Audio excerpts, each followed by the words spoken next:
Look at the first line. I hear a sudden cry of pain.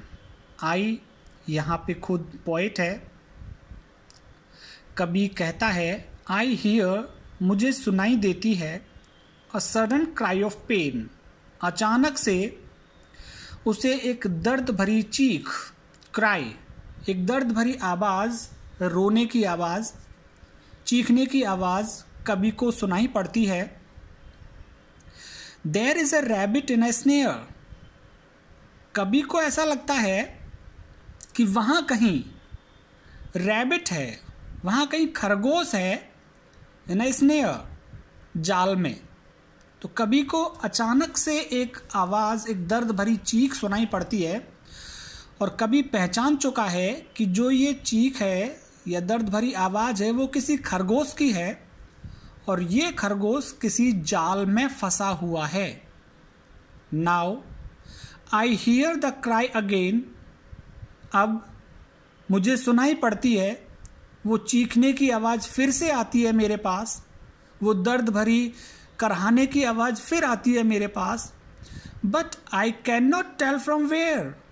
लेकिन कभी कह रहा है आई कैन नॉट टेल, मैं बता नहीं सकता, फ्रॉम वेयर, कि कहाँ से आ रही है, वो स्थान कौन सा है जहाँ से जो खरगोश है, जहाँ जाल में फंसा हुआ है और जहाँ से वो लगातार दर्द भरी चीख या आवाज़ निकाल रहा है, कभी उस स्थान को ढूंढने में असमर्थ है. आई can not means to say poet is unable to find out the exact location of the rabbit.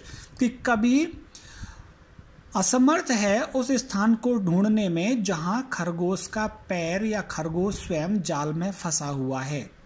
अभी दूसरा स्टैंजा देखिए. But I can not tell from where, मैं बता नहीं सकता, कभी कह नहीं सकता कि कहाँ से आ रही है, उस जगह को नहीं ढूंढ पा रहा है. He is calling out for aid. ही यहाँ पे कभी ने रैबिट के लिए यूज किया है. ही इज कॉलिंग आउट, वो पुकार रहा है, वो बुला रहा है. For aid, aid means help, मदद के लिए, क्योंकि वो कंटिन्यूअसली चीख रहा है रैबिट, लगातार दर्द भरी आवाज आ रही है. तो कभी कह रहा है कि he is calling out for aid, वो मदद के लिए चीख रहा है, बुला रहा है. क्राइंग ऑन, और लगातार, क्राइंग ऑन, लगातार चीख रहा है.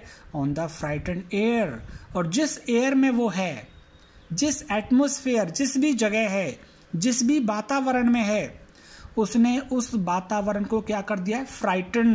फ्राइटन मीन्स डरा देना. पूरे वातावरण में एक डर का माहौल बना दिया है उस खरगोश की आवाज़ ने, क्योंकि वो निरंतर दर्द भरी चीख निकाल रहा है.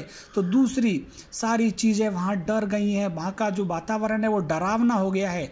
मेकिंग एवरीथिंग अफ्रेड, और हर चीज़ जो वहाँ उस वातावरण में है, उस खरगोश के आसपास जो भी सारी चीज़ें हैं, चाहे वो जानवर हैं, चाहे वो पक्षी हैं, एवरीथिंग अफ्रेड, हर कोई डर रहा है वहाँ पे. हर किसी को डरा दिया है उस चीख ने, उस दर्द भरी आवाज़ ने. तो कभी उस तक पहुंचना चाहता है, इधर उधर अपने प्रयास कर रहा है, सर्च आउट कर रहा है, तलाश कर रहा है कि वो कहाँ से आवाज़ आ रही है.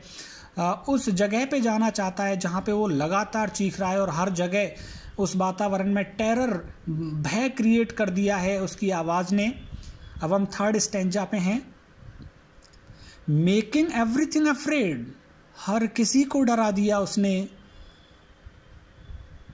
हर चीज़ जो उसके आसपास थी, खरगोश के आसपास, वो डरने लगी है. Wrinkling up his little face, wrinkling, वो अपने चेहरे को, रिंकलिंग अप, तरह तरह का बना रहा है.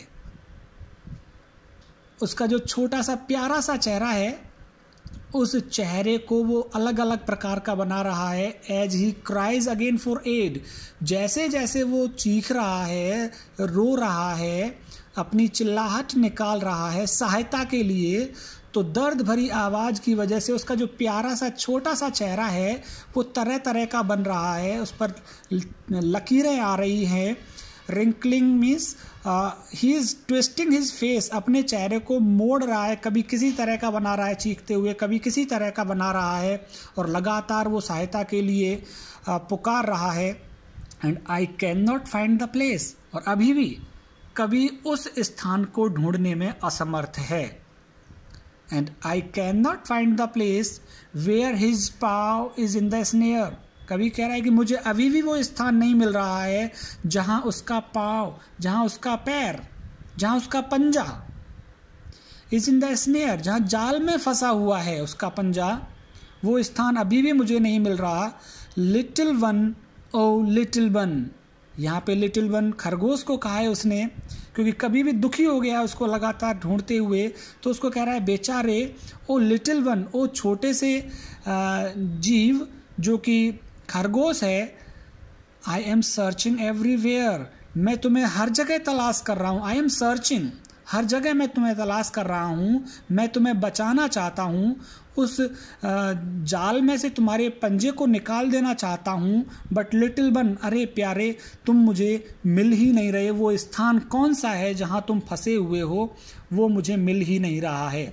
तो ये इस कविता का Hindi translation. Again you can see poet present his sensitiveness, poet presents his kind heart towards animal, and through this poem poet is giving a clear message that we human beings should protect all the wild animals. We should not create any kind of disturbance in their life, because animals also feel the same pain as a person feel when he gets injured.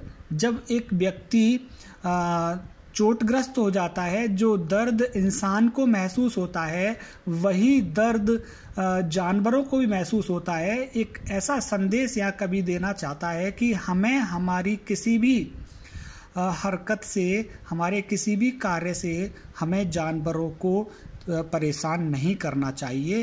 That's all, ये इस कविता में है. Later on, I will repeat, later on when our classes will be continue in schools, we will read this poem again face to face, and I hope as you have enjoyed this poem here through this digital learning app in the classes, the same kind of enjoyment, same kind of entertainment you will get when you will attend my classes there. So I, Umesh Chaudhary, lecturer English, Government Senior Secondary School, आप सभी को बहुत बहुत thankful, बहुत बहुत धन्यवाद तुमको मैं देता हूँ. I thank to all the students who heard me attentively, और आप इस वीडियो को देखें और इसका ज्ञान आप प्राप्त करते रहें. Thank you.